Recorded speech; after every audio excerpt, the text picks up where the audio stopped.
सो अब हम शुरू कर रहे हैं विद केमिकल काइनेटिक्स। अगेन पहले आप ये ऑप्शन ठीक कर लो। राकेश काम करे और वो सारे काम सही हो जाए, ये संभव ही नहीं है एक्चुअली। तो डी ऑप्शन में एसर्शन फॉल्स, रीजन ट्रू।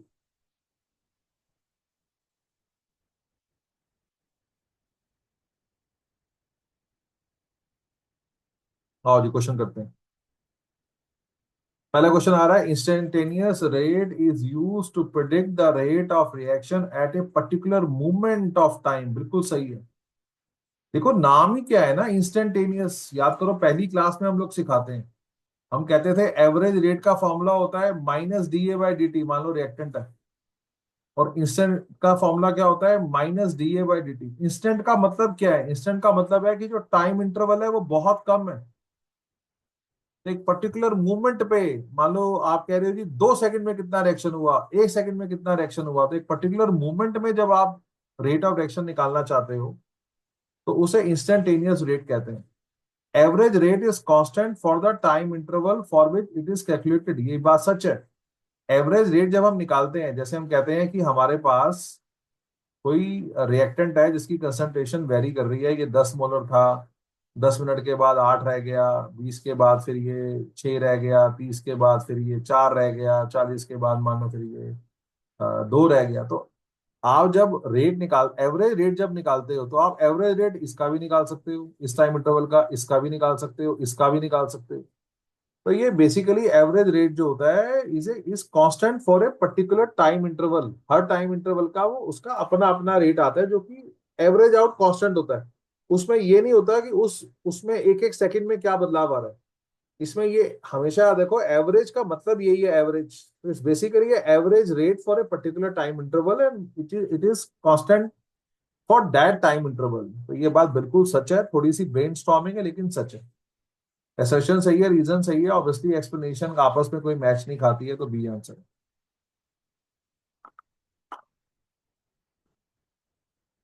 पहली लाइन इंस्टेंटेनियस रेट की है, दूसरी एवरेज रेट की है, दोनों में संबंध हो भी नहीं सकता।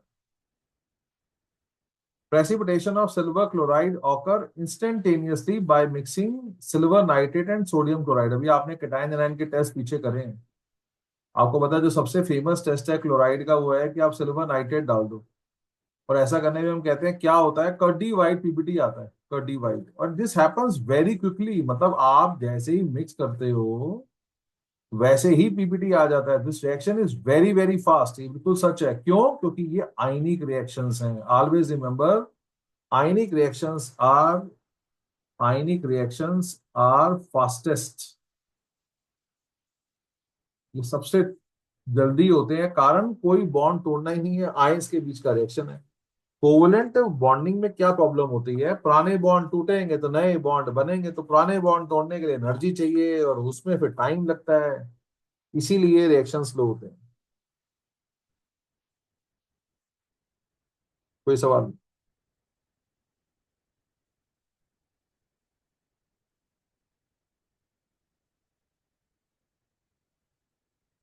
Complex reaction take place in different steps and the slowest step is the rate determining step। बिल्कुल सही है। आपको याद है कॉम्प्लेक्स रिएक्शंस क्या होते हैं? जो मल्टी स्टेप रिएक्शंस होते हैं।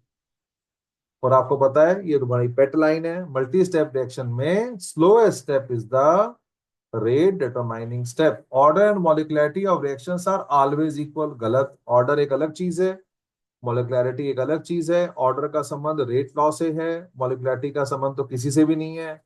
ये तो छोटी सी बात है भी कितने मॉलिक्यूल रिएक्टेंट के आपस में रिएक्ट करें। तो ये दोनों कभी भी हमेशा इक्वल होंगी ये जरूरी नहीं है। आपको पता है ये इक्वल हो भी सकती है, नहीं भी हो सकती है, इनमें कोई आपस में संबंध नहीं है। अब जैसे आपको पता है ऑर्डर तो फ्रैक्शन में हो सकता है, मॉलिक्युलरिटी कभी फ्रैक्शन में हो ही नहीं सकती। ऑर्डर तो नेगेटिव हो सकता है, मॉलिक्युलरिटी कभी नेगेटिव नहीं हो सकती। तो ये कहना कि ये हमेशा बराबर होंगे, ऑब्वियसली ये बात गलत है। ये रिएक्शन है क्लोरोफॉर्म का Cl2 के साथ, थोड़ा सा आपके लिए ओवर हो गया क्योंकि ये ट्रू है। अब आपको तो याद नहीं है, ये तो ठीक है, कोई बात नहीं, वन आउट क्वेश्चन समझ के छोड़ दो। मैं नहीं मानता ऐसे क्वेश्चन बोर्ड में आ सकते हैं, बट कोई बात नहीं।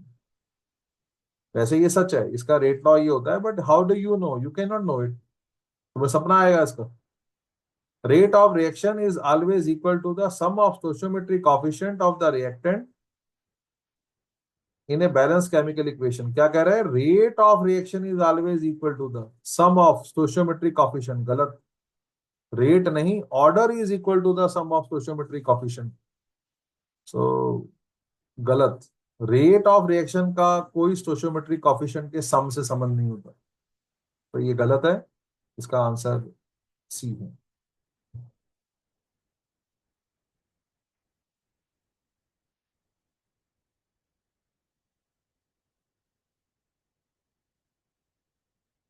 All molecular collision lead to the formation of product. गलत। आपको पता है कोई भी कोलिजन से प्रोडक्ट प्रोडक्ट फॉर्मेशन तभी हो सकती है जब कोलिजन इफेक्टिव हो। Only effective collision result in the formation of product. Collision effective कब होते हैं? जब एक तो उनकी ओरिएंटेशन सही हो, मतलब वो सही डायरेक्शन में टकराएं, और दूसरा उनके टकराने पे सफिशिएंट एनर्जी पैदा हो ताकि पुराने बॉन्ड टूटे और नए बॉन्ड बने। तो एक 1 मिलियन में से कोई एक ही कोलिजन है जो इफेक्टिव होता है, तो ये कहना कि सारे कोलिजन इफेक्टिव होते हैं, गलत। Reactant molecules undergo chemical change irrespective of their collision. False. अगर इफेक्टिव कोलिजन होगा तभी केमिकल चेंज होगा, अगर इफेक्टिव कोलिजन नहीं होगा तो केमिकल चेंज नहीं होगा। तो ये पुराने फॉर्मेट का क्वेश्चन है जिसमें असर्शन रीजन दोनों गलत है।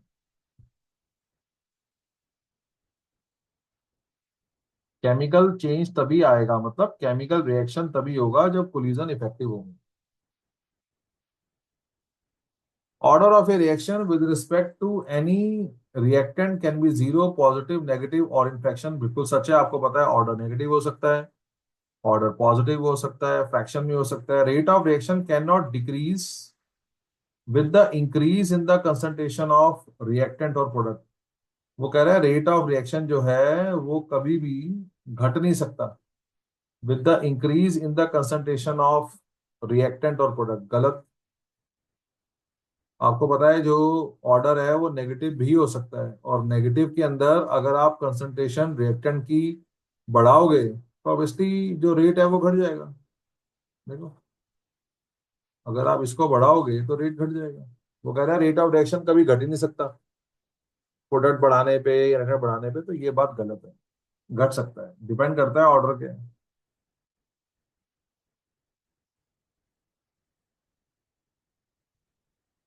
Rate of reaction is the rate change of the concentration of reactant और प्रोडक्ट। सही बात है। मैं हमेशा कहता हूँ रेट क्या है? Change, something is changing with time, change of concentration of product या रिएक्टेंट विद टाइम। बिल्कुल सही है।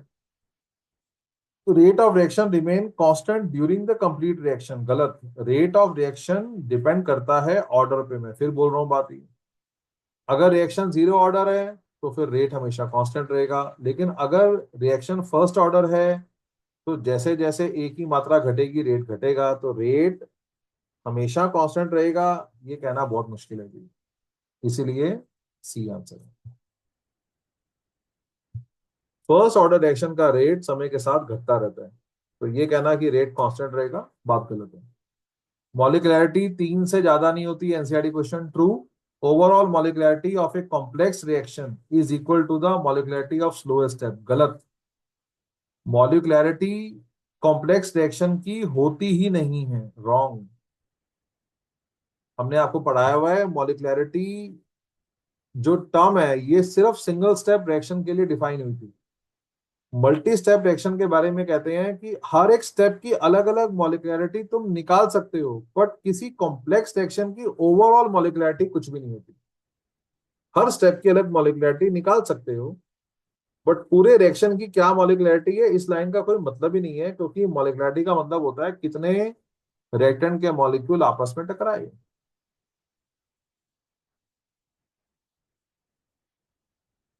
मॉलिक्युलैरिटी मॉलिक्युलैरिटी H2Br2 की दो है। बिल्कुल सच है, क्योंकि H2 का एक मॉलिक्यूल और Br2 का एक मॉलिक्यूल, तो कुल दो मॉलिक्यूल आपस में टकरा रहे हैं, तो मॉलिक्युलैरिटी 2 है। Two molecules of reactants are involved in the given elementary reaction. बिल्कुल सच है, इसीलिए इसकी मॉलिक्युलैरिटी 2 है, क्योंकि दो मॉलिक्यूल ऑफ रिएक्टेंट इन्वॉल्व है। Order and molecularity of reactions are always same. गलत। Complex reaction involve sequence of elementary reactions and slowest step is rate determining, ये बात सच है, सी आंसर है, डी आंसर है। तो जो कॉम्प्लेक्स रिएक्शंस होते हैं उसमें कई सारे सिंगल सिंगल स्टेप्स होते हैं, और स्लोएस्ट स्टेप उनमें से जो होता है उस पे रेट ऑफ रिएक्शन डिपेंड करता है, ये बात सच है।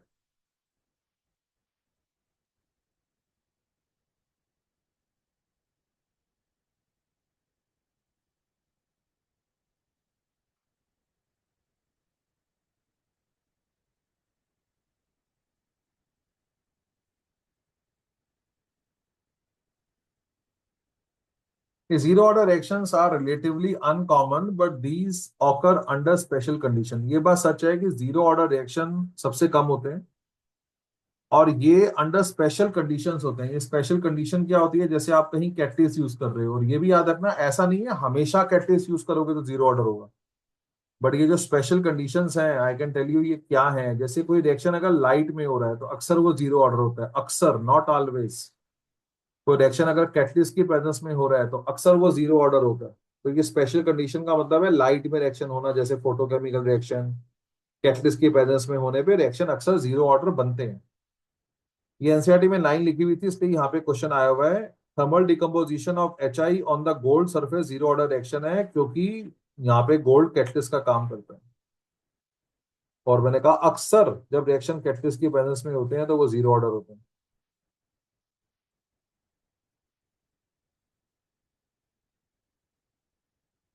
बी आंसर है।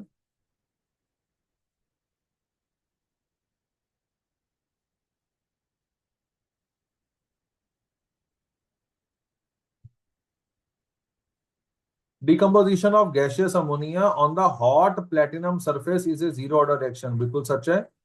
For zero order reaction rate of reaction is independent of initial concentration, ये बात सच है। अब ये जीरो ऑर्डर रिएक्शन क्यों है, क्योंकि रेट ऑफ रिएक्शन जो है वो कंसंट्रेशन पर डिपेंड नहीं करता, ये आंसर है। कोई भी रिएक्शन जीरो ऑर्डर अगर है उसका मतलब यही है कि rate of reaction is independent of the concentration of reactant. आपने कितना रिएक्टेंट दिया है उस पर रेट डिपेंड नहीं करता। कोई सवाल किसी का?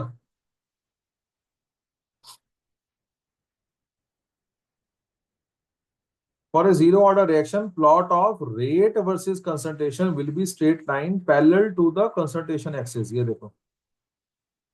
तो पहले आप रेट लॉ लिखो, हाँ ना नहीं मत बोलो, पहले अपने मन में सोचो, y is equal to M X plus सी।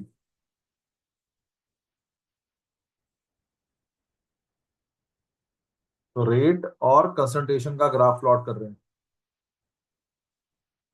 अब क्योंकि ये रेट डिपेंड ही नहीं करता तो graph parallel to the axis चलेगा, तो zero order reaction plot will be a straight line parallel to the concentration axis, बिल्कुल सही है, क्योंकि रेट तो कांस्टेंट ही रहेगा, हमेशा बदलेगा ही नहीं। और zero order reaction rate is independent of concentration, बिल्कुल सही है, इसीलिए तो ये हमें देखने को मिल रहा है।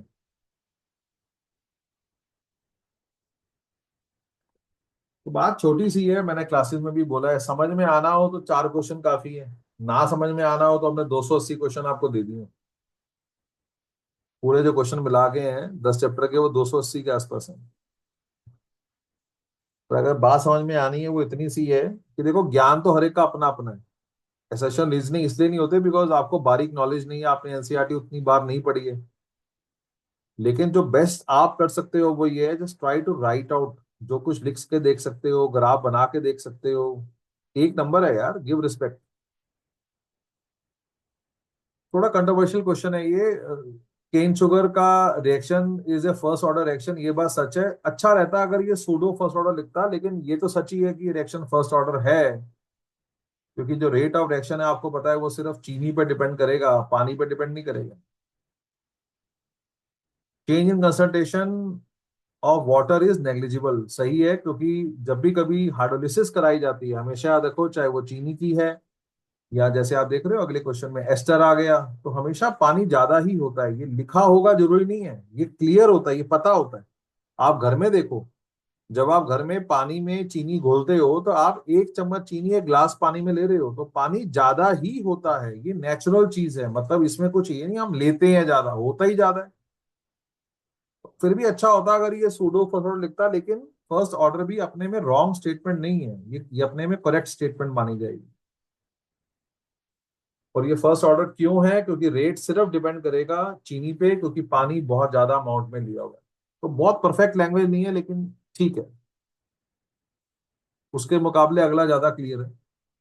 Hydrolysis of methyl acetate is a pseudo first order reaction. सही है। HCl कैटलिस्ट का काम करता है, बिल्कुल सही है। बट ऑब्वियसली इन दोनों का आपस में तो कोई संबंध नहीं है, तो बी आंसर है। ये सूडो फर्स्ट ऑर्डर क्यों है? क्योंकि आपने पानी ज्यादा लिया हो। दिस इज एस्टर की हाइड्रोलिसिस। रेट डिपेंड करता है only on the ester, not on the water, because water is present in excess. तो ये सूडो फर्स्ट ऑर्डर इसलिए नहीं है क्योंकि इसमें HCl कैटलिस्ट है। For A first order reaction t half is independent of rate constant. गलत। देखो लाइन कैसे बदल देते हैं ये। टी हाफ का फॉर्मूला लिखो तो गलती नहीं होगी। अब देखो ये तो के पे सवाल आ रहा है, ये तो डिपेंड करता है के पे।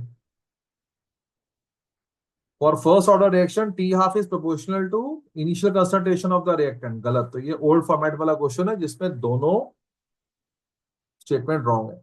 ना तो टी हाफ कंसंट्रेशन रिएक्टेंट पर डिपेंड करता है, इसके अलावा t half independent to rate constant नहीं है, it depend upon the rate constant.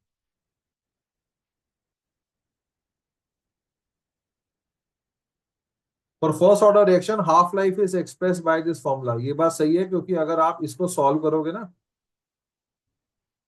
तो वही फॉर्मूला आ जाएगा जिसको तुम्हें पढ़ने की आदत है, ये वाला।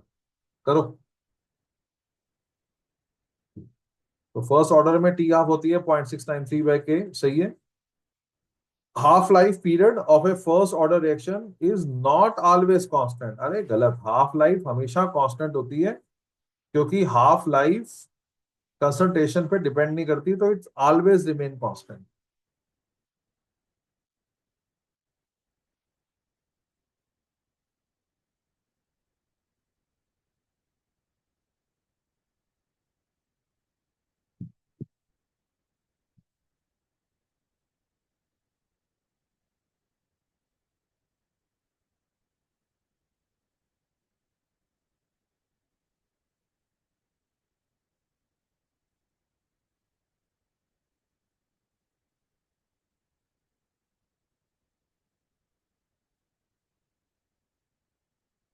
Activation energy for the forward reaction is higher than that of the backward reaction for a endothermic reaction। True है, लेकिन ऐसे ट्रू नहीं है। आप अपना ग्राफ बनाओ। एंडो का मतलब हो गया रिएक्टेंट नीचे, प्रोडक्ट ऊपर। और मैं हमेशा कहता हूँ एक्टिवेशन एनर्जी क्या होती है, जहां खड़े हो उसे पहाड़ी की चोटी। This is EA forward, this is EA backward. तो आपके सामने अगर रिएक्शन एंडोथर्मिक है तो EA forward is higher than that of EA backward. Increasing the temperature of substance increases the fraction of molecules which collide with the energy greater than activation energy। True। दोनों statement सही है, obviously आपस में कोई संबंध तो है नहीं, बी आंसर है। और मैं बार बार कहता हूं ये जो दी हुई है स्टेटमेंट, ये एक्चुअली एक्सप्लेनेशन है why rate increases with temperature. Temperature बढ़ाने पे रिएक्शन की स्पीड क्यों बढ़ती है, उसकी ये करेक्ट एक्सप्लेनेशन है। आपको बोर्ड में ये लिखकर आनी चाहिए, यही लिख के आनी है। टेम्परेचर बढ़ाने पे किसी भी रिएक्शन की स्पीड क्यों बढ़ती है? क्योंकि ऐसे मॉलिक्यूल्स की संख्या बढ़ जाती है जिनकी एनर्जी एक्टिवेशन एनर्जी के बराबर है या उससे ज्यादा है।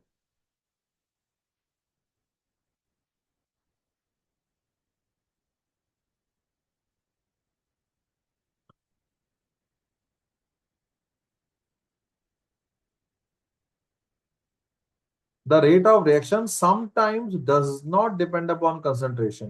हाँ सही बात है, अगर रिएक्शन जीरो ऑर्डर है तो वो डिपेंड नहीं करता, तो समटाइम्स वर्ड ठीक है। Lower the activation energy faster the reaction. बिल्कुल बात सच है, क्योंकि activation energy is the energy required to break old bond. अगर एक्टिवेशन एनर्जी कम होगी तो रिएक्शन फास्ट होंगे, क्योंकि पुराने बॉन्ड तोड़ने में कम समय लगेगा, रिएक्शन जल्दी हो जाएगा। इन दोनों का आपस में कोई संबंध नहीं है, तो बी आंसर।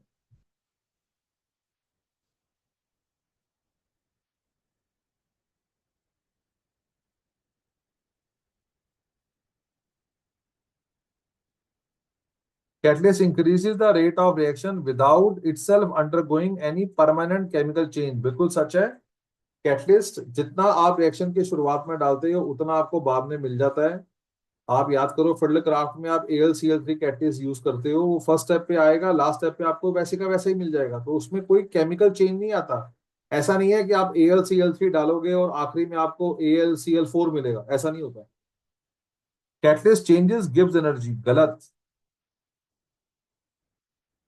याद रखो, catalyst only decrease activation energy,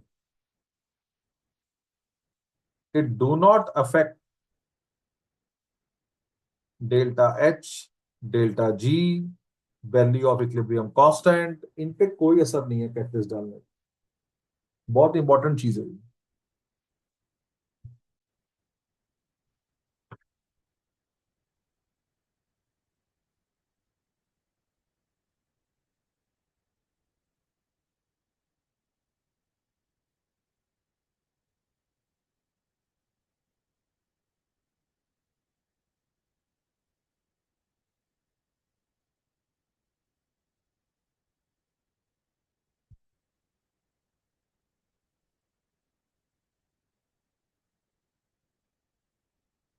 rate of reaction increases with increase in temperature, सच है। Number of effective collision increases with increase in temperature, ये भी सच है, लेकिन एक्सप्लेनेशन करेक्ट नहीं है।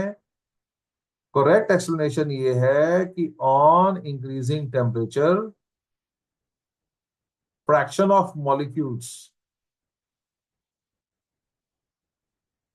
हैविंग एनर्जी इक्वल टू और more than activation energy increases, जो ऊपर आया था।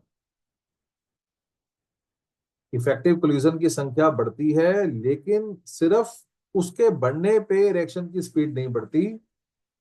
सच ये है, collision theory is not able to explain, याद रखो, कोलिजन थ्योरी नहीं बता पाती कि टेम्परेचर बढ़ाने पे रिएक्शन की स्पीड क्यों बढ़ती है। कोलिजन थ्योरी कहती है जी इफेक्टिव कोलिजन बढ़ जाते हैं, तो द क्वेश्चन इज क्या इफेक्टिव कोलिजन डबल हो जाते हैं? नहीं डबल होते, 2 या 3% बढ़ते हैं सिर्फ इफेक्टिव कोलिजन। लेकिन आपको पता है 10 डिग्री राइज ऑफ टेम्परेचर में रिएक्शन की स्पीड डबल हो जाती है, 100% बढ़ जाती है। तो this is not explain by collision, it is explain by the concept of activation energy. ये बारीक बात है, ये सीखनी चाहिए, ये एक्सपेक्टेड क्वेश्चन है। For a chemical reaction with the rise of 10 degree temperature reaction rate double, सच है। और देखो क्या लिखा हुआ है, एट T+10, 10 डिग्री टेम्परेचर बढ़ाने पे फ्रैक्शन ऑफ मॉलिक्यूल जिनकी एनर्जी इक्वल टू और मोर देन एक्टिवेशन एनर्जी है वो डबल हो जाती है, बिल्कुल सही। यहाँ पे खत्म होता है काइनेटिक। कोई सवाल किसी के मन में है तो पूछो, कोई क्वेश्चन दोबारा चाहते हो दोबारा कराता हूँ।